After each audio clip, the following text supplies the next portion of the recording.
You're listening to the Bearded Theologians podcast, hosted by Zach Bechtold and Matt Franks. We hope you enjoyed today's podcast and check us out online at beardedtheologians.com.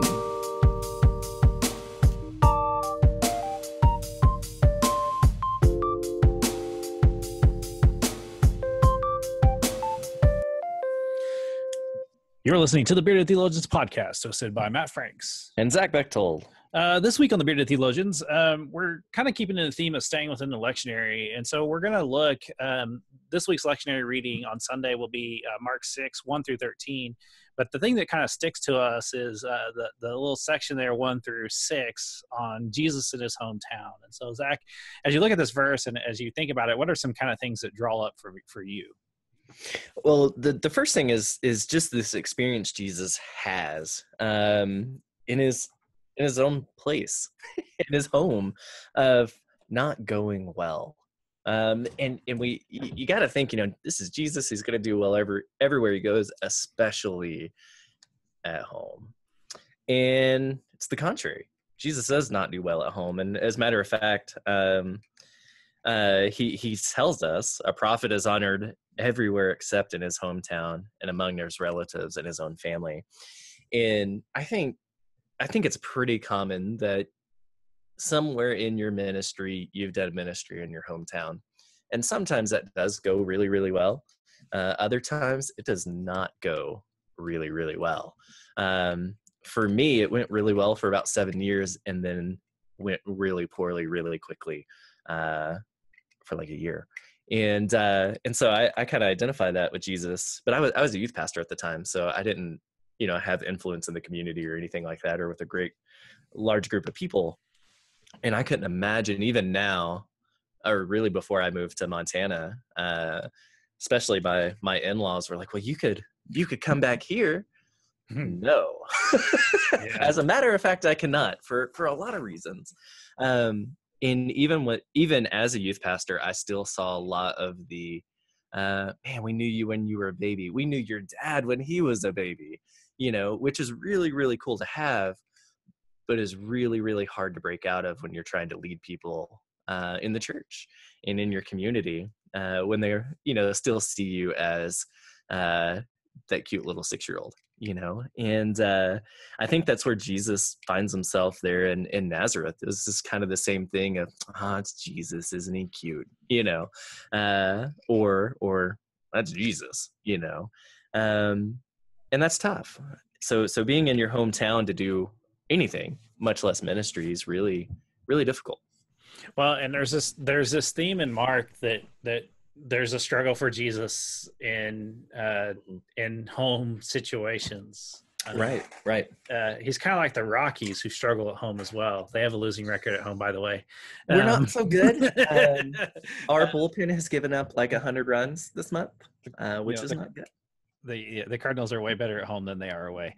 But it's the same thing. Like, it's always easier. Like, there are some things like we can do in our ministry settings that if we were to go back to home, it would be difficult for us. And I feel the same way. Just even thought of an idea of me being the lead pastor at Miami First would, not necessarily be a healthy option, because I'm not that 17-year-old that came to faith there. I'm a whole different package now.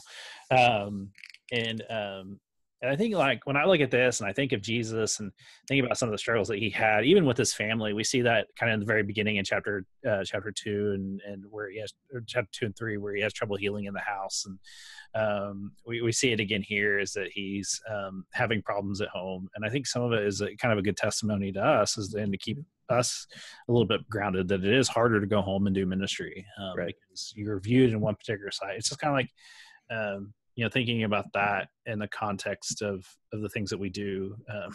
I like that last line, verse 6, he was appalled at their disbelief. Right. Like you couldn't have ended a better segment in a better way. It's like, Jesus kind of lays down the law. He says, prophets are honored everywhere except their own hometowns, among their relatives, among their homes. And he was unable to do miracles there, except that he placed his hands on a few sick people and healed them. Right. This is one of those instances, like, I wish the Gospel of Thomas was a thing, Because you get some really different stuff of Jesus as a kid, right? Right. And to have those fill in gaps and be like, oh, this is what they experienced of Jesus before. I could see why they're a little iffy now, Well, But, and even here, it's still. I mean, it points to there's obviously some kind of conflict or some kind of thing that right. somebody's holding on to that Yeah. caused this problem to happen. Right. And I think that would be, I don't want to speak for you and your family side of stuff, but it seems like with my family, I'm not the family pastor, Right. Right. and so like, we were doing something at my mom's bench a few weeks ago, and my dad's like, "You got anything to say?" Like, "Nope, I'm good. I don't have to say anything." And I'm trying to get my family to realize that everybody can pray and Right. meals. It doesn't have to be just me. We're all mostly Christian, and so like Mm-hmm. those are those things like that's always make it difficult when you have Right. clergy people in the family. It does, and that's been an interesting line to walk the last few years. My family does a pretty good job of letting me just come home, but there is the praying at every meal and things which is fine. I'm happy to do that, but there are other days it's like, man, get one of my other brothers to pray, and let's share this. This is time. This is what family is. We can all do this. But no, I don't have to deal with I don't have to be a pastor when I go home outside of mealtime, which is really nice. And if it were the other way around, it would make it really difficult to go home. Like I expect to do funerals and things like that for family. That's fine. As a matter of fact, my aunt and uncles that I did the last 2 years, me and my oldest brother did them together, which was neat because he and I don't always get along. And so that was an interesting venue to be in and to work together on that. I think for me, what it's been is that I've drawn the distinct line. Like when my grandfather passed, he was attending my church. Mm-hmm. And so I was in a position like, yeah, I was his grandfather or I was his grandson. And so I should, I mean, as a grandson and he attended my church, I probably should. He didn't really have a church home, so it made sense. When my mom passed away, I leaned heavily on the pastor of the church to do a lot of the funeral, but I wanted to preach the sermon because I felt like that's the greatest gift I could, a son can ever give their mother. And the connection that my mom and I had, that was like the true gift. And so I always joked, I look at my dad, and when we were planning my mom's services, I looked at dad and said, Dad, mom got 10%, you only get 5. And I think that's having good distinct boundaries for family members is a healthy thing. And I think even that's like church life in general too. I mean, people look at us in the community to be a certain way, and we understand that we have to act a certain way, but that doesn't mean that our children and wives have to be a certain way. And I've been fortunate enough that my kids have not really had the horror experiences. Now Ashley's had a couple of experiences where people have said, well, you're a spouse, you play piano, right? No, she doesn't. As a matter of fact, I think that's always hard, but I think the big thing is having clear, distinct boundaries. And we see in the scripture reading today that Jesus was pretty firm. Like, I'm not going to be the Jesus you think I'm not going to be super Jesus. I'm going to be Jesus. It's be Jesus, right? And there are a couple of sick people I'm going to take care of, and then I'm out. And I think maybe that's the hard thing about going home or being a ministry in your hometown, or even a place that you've spent a lot of time and would consider, people know you outside of the church and outside of being a pastor. That breaks down some barriers that you can and should build, and gives people at least the perception of access. Hey, I knew him when, we're buddies. We'll go. I'll see if they'll do this, right? Or just causes people not to think about boundaries and step over them. Or on the other side of, man, I remember when they did this, I'm out. There's all of that. There's all of that history that plays a huge role in going home, rather than doing what we do as itinerant pastors and going to new places where we may have some history, we may know some folks, but those boundaries and things are still able to be built because they didn't change your diaper, those types of things. Well, and I think that's the key is learning how to have healthy boundaries But then I also think like the big thing, and I really wish churches would understand is man, support your clergy and their family, like help Right. them as best as you can, because it's Yeah. rough. It is rough. And I think that the more you can provide that, the better it makes it. And realize, like, especially if there's kids, they really don't have a hometown, and so they Mm-mm. don't have an identity Right. necessarily. Now, some may, because they live somewhere for 25 years or something like that. They may have Right. been in one of those situations. But Right. most kids that are clergy, they're part of a clergy family, have a little bit of identity crisis with that. Oh, without a doubt. And so, I'm terrified and fascinated to see what my kids do now, living in 3 states and what a bunch of different towns in those states. you know what's going to happen? They're going to move into one state and never ever move. Ever. I know, right? They're just gonna quit. Zoe's not. Zoe's gonna be. I don't know if she keeps doing what she's doing, she's gonna be a free spirit. And, yeah, but the youngest, she's going to be the one that you can never get out of the house. let me tell you, she's already planning on having 5 kids, and Michael coming and living with her, and she's 5.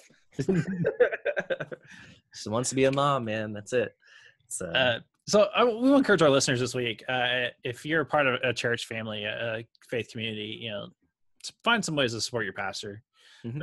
And I'm not just saying that for us, like, hey, our church members, this is a clue into you. This Right. is more of for our friends and colleagues that actually listen to this, and other people that listen to this, to find some ways to support your pastor, because it's the middle of summer. Summer is a hard time on clergy and clergy families. Well, it is. Well, and so many people have either already moved, or like in the last month, or just moved. Yeah. And you just spent your first Sunday with a new pastor. That's tough. That is a very stressful time in the life of a clergy family. And so for all those that are moving or have moved or entering new appointments, because July 8th will be probably the first Sunday, know that Zach and I will be praying for you. And those of you like in the Oklahoma Annual Conference, we're one of the only few that move in June. Know that I've been praying for you since then, since your new appointment has started. We all know that we're supporting you, and not like they did to Jesus in the scripture. But we encourage the churches to do that as well. And if you're not part of a church, go find a local clergy person, and just, if you know them, maybe take them out to lunch or something. That'd be good for them. So we'll encourage you to go on our website. We're hoping in the near future to get some blog posts up for you all. We've kind of been lagging on that, but it's not where the Spirit's been leading us lately. But we do have some in the queue ready to go in the future, and we hope you enjoy those. And then go on our website, get some really cool gear and swag stuff. You're more welcome to do that. But keep listening. Remember, we've yet to have anybody write any reviews as I've seen thus far. So give us 5 stars and write a fun review about us, and we'll read it on the air. And so for the Bearded Theologians, I'm Matt Franks. I'm Zach Bechtold. Thanks for checking us out.